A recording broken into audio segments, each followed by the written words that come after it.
কাছাড়ের পালরবন চা বাগান সহ সেখানের 5টি ডিভিশনের শ্রমিকরা ঐক্যবদ্ধ হয়ে শুক্রবার কাছাড়ের জেলা কার্যালয়ের সামনে জমায়েত হয়ে বিক্ষোভ প্রদর্শনের মাধ্যমে জেলাশাসক মৃদুল যাদবের হাতে একটি স্মারকলিপি তুলে দেন। বরাক চা শ্রমিক উন্নয়ন ও বরাক চা যুব কল্যাণ সমিতির ব্যানারে পালরবন চা বাগান সহ বাগানের অধীনে থাকা নারায়ণপুর, আলীপুর, ডলুগ্রাম ও স্কটপুরের সকল শ্রমিকরা এদিন তাদের বিভিন্ন সমস্যা ও দাবি-দাবা নিয়ে তীব্র প্রতিবাদ সাব্যস্ত করেন। সংবাদ মাধ্যমের সঙ্গে কথা বলতে গিয়ে ইউনিয়নের সভাপতি রাজদীপ গোয়ালা জানান, বাগান কর্তৃপক্ষ দীর্ঘদিন যাবৎ শ্রমিকদের রেশন ও তলব থেকে বঞ্চিত রেখেছেন। পিএফ এর কোটি কোটি টাকাও শ্রমিকদের দেয়নি বাগান কর্তৃপক্ষ। ফলে শ্রমিকরা তাদের ন্যায্য আদায়ের দাবিতে জেলা শাসককে একটি স্মারকলিপি প্রদান করে বাগান ম্যানেজমেন্ট সহ মালিকের বিরুদ্ধে কড়া ব্যবস্থা গ্রহণের আবেদন জানিয়েছেন। এদিকে সরকার ভারতমালা প্রকল্পের অধীনে কিছু ক্ষতিপূরণ বাগান কর্তৃপক্ষের হাতে তুলে দেওয়ার পরিকল্পনা হাতে নিয়েছে।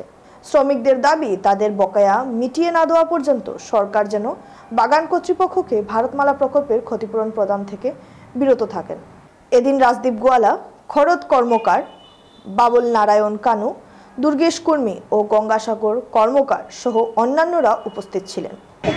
বিশেষ মেইন কথাটা হলো এখানে আজকে আমাদের পালরবন, আলীপুর, নারায়ণপুর, স্কটপুর আর ডলুগ্রাম এই 5টি ডিভিশন মিলে পালরবন কোম্পানি। এই পালরবন কোম্পানি আমাদের এই পালরবনের 5টা ডিভিশনের শ্রমিকরা আজকে এখানে সমবেত হয়েছে। উনাদের কথাটা হলো উনারা সময় মতো তলব পাচ্ছেন না, সময় মতো রেশন দেওয়া হচ্ছে না, অনেক রেশনের ডিউজ রয়ে গেছে। প্রভিডেন্ট ফান্ডের কোটি কোটি টাকা মালিক জমা করেননি, যার কারণে প্রভিডেন্টের ফান্ডের টাকা শ্রমিকরা পাচ্ছেন না। এই বাগানে প্রায় 1500-র অধিক, প্রায় 1400 না 1500 পার্মানেন্ট ওয়ার্কার আছে।